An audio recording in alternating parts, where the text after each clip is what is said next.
In the early 1920s, here on a hill overlooking the thriving city of Erie, a bold vision took root, a vision driven by faith and a fearless commitment to the transformative power of education.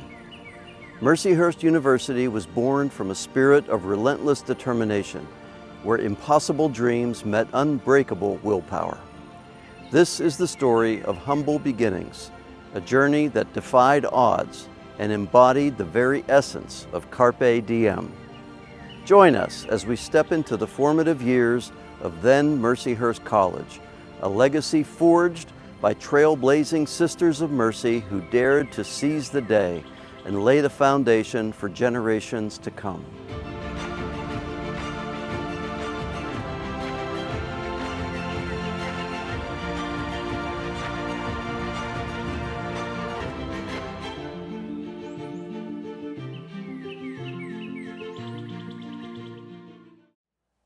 Welcome back to Mercyhurst, UnArchived. I'm Chris Majock, and in today's episode, we tell the story of the founding of Mercyhurst University. Our story begins with the Sisters of Mercy, an order of dedicated women religious established in 1831 by Catherine Macaulay in Dublin, Ireland. By the 1870s, the Mercy Sisters had established a chain of schools, hospitals, and other social and pastoral services in the United States, stretching from Maine to California to the oil boom city of Titusville, Pennsylvania. Over the ensuing decades, the Titusville Mercy Foundation grew to 140 sisters who operated more than a dozen schools throughout the Erie Catholic Diocese, including St. Joseph's Academy, a boarding school for girls. But as the 50th Golden Jubilee anniversary neared in 1920, the sisters in Titusville were running out of room and began planning an expansion of both the academy and their convent. A confluence of fateful circumstances, however, were about to intervene and redirect those plans, spurred by the vision of one brave sister, Mother Borgia Egan, who would soon lead her community to new heights. Catherine Egan was born March 22, 1876, in Du Bois, Pennsylvania, to Michael and Mary Egan. She was drawn to the Sisters of Mercy at a young age, joining as a Mercy postulant in 1891. Upon taking her vows, Catherine joined the order as Sister Mary Borgia Egan. An energetic woman with impressive leadership qualities, Egan in 1906 was appointed principal of the Mercy School in Du Bois. Her tenure there offered a glimpse of her commitment to excellence, as the school became Pennsylvania's first parochial institution to earn accreditation from the Department of Education. Then, in 1911, Sister Borgia became one of the first to attend the Sisters College at Catholic University in Washington, D.C. Mercy Sisters in her Titusville community took notice of Sister Borgia, resulting in her ascension to Mother Superior in 1918. By the time of their 50th anniversary in Titusville, the city's boom years were long over. Mother Borgia, encouraged by Erie Bishop John Mark Gannon, began thinking that rather than expanding in Titusville, relocating to the diocesan seat of Erie would allow the sisters to better serve the needs of the people. And she entertained an even bolder idea, founding a college for women. The education of young women, a core ministry of the Sisters of Mercy from the very beginning, was then expanding throughout the United States. Mother Borgia's experience at Sisters College deepened her conviction that a women's college would strengthen the sisters' other ministries. Mother Borgia and her leadership team decided to pursue both ideas in one grand vision. The sisters would relocate their convent and girls' high school or seminary to Erie and establish the first women's college in Northwest Pennsylvania. Bishop Gannon, a visionary leader in his own right, also recognized the need for Catholic education in Erie. Mother Borgia asked Bishop Gannon, "Why don't you get $150,000 and come up to Erie?"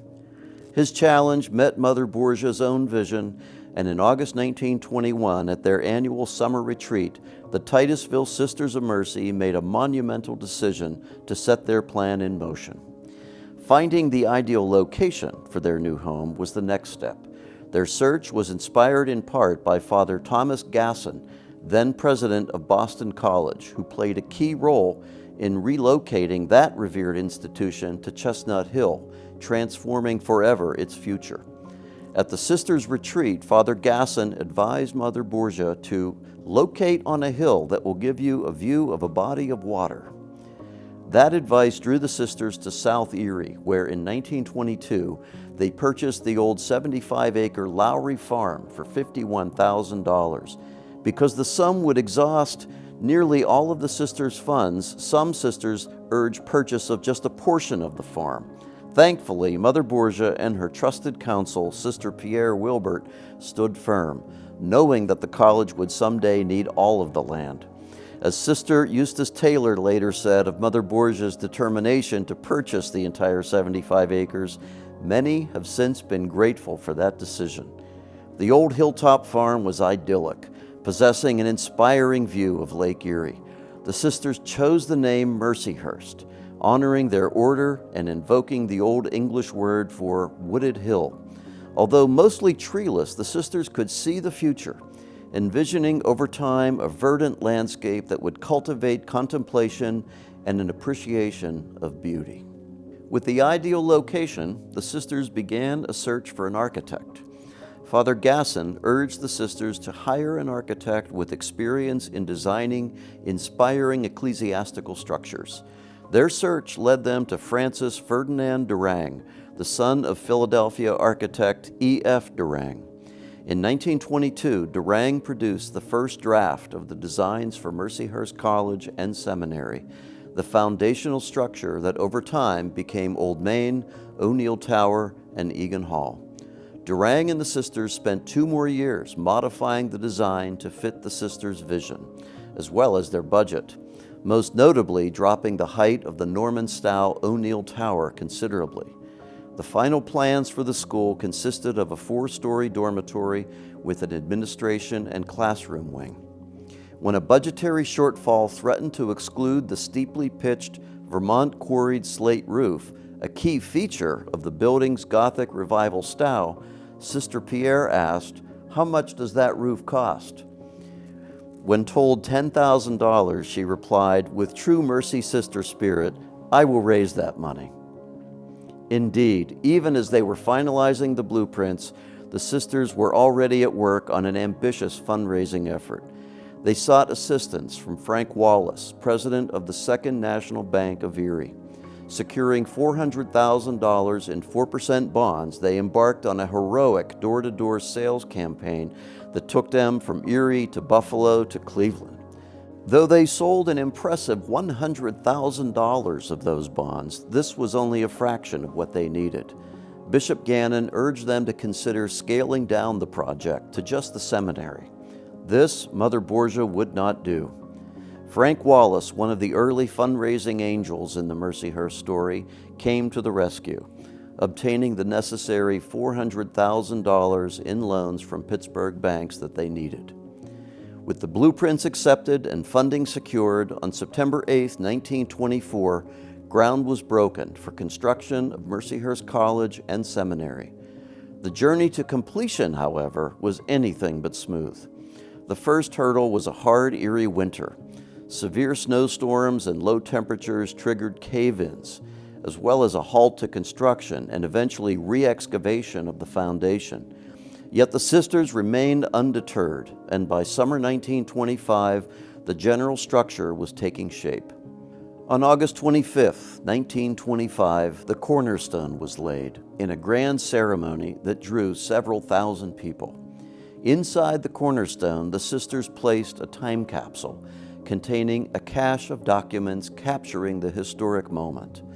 The ceremony was presided over by Bishop Gannon, who presented the sisters with a $5,000 check.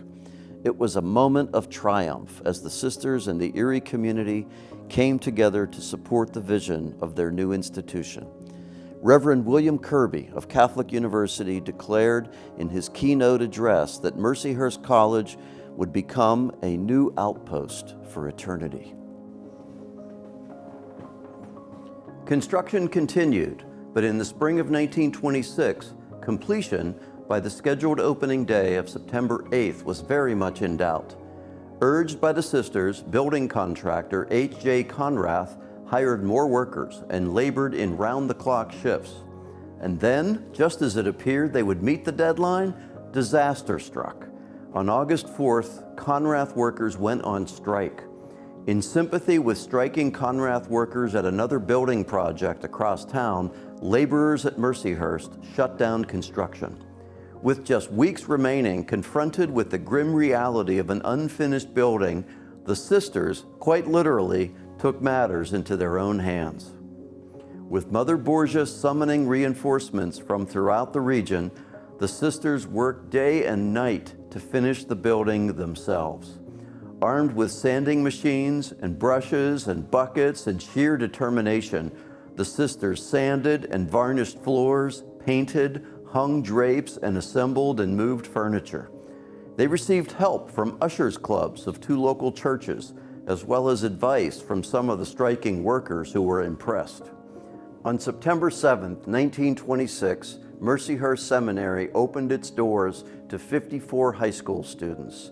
And then, on a rainy September 20th, Mercyhurst College welcomed its first class as 21 freshmen and 4 transfer sophomores made their way over wooden planks to their dorms and classrooms.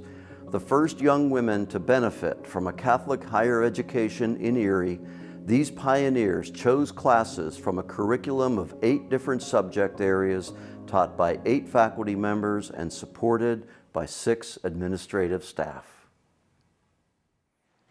The journey from vision to reality had not been easy, but through it all, the Sisters of Mercy remained steadfast. Evidenced by the several thousand citizens who attended an open house that November, the opening of Mercyhurst College was a momentous event for the region. Mercyhurst, magnificent in so many ways, wrote one local newspaper, will spread the fame of Erie as a center of enlightenment. A century later, generations of graduates of Mercyhurst College and University stand as enduring testament to that glowing promise. As we honor the vision and sacrifice of the Sisters of Mercy, we are reminded that greatness is born from humble beginnings, built by those brave enough to dream beyond their means. Mercyhurst stands not just as a place to learn, but as a symbol of resilience, faith, and an unyielding spirit. The sisters' courage whispers through every hallway. Their determination echoes in every classroom. This is more than just a story of a college built upon a hill. It's a promise that when faced with the impossible, Mercyhurst will always find the strength to rise, to persevere, and to seize the day.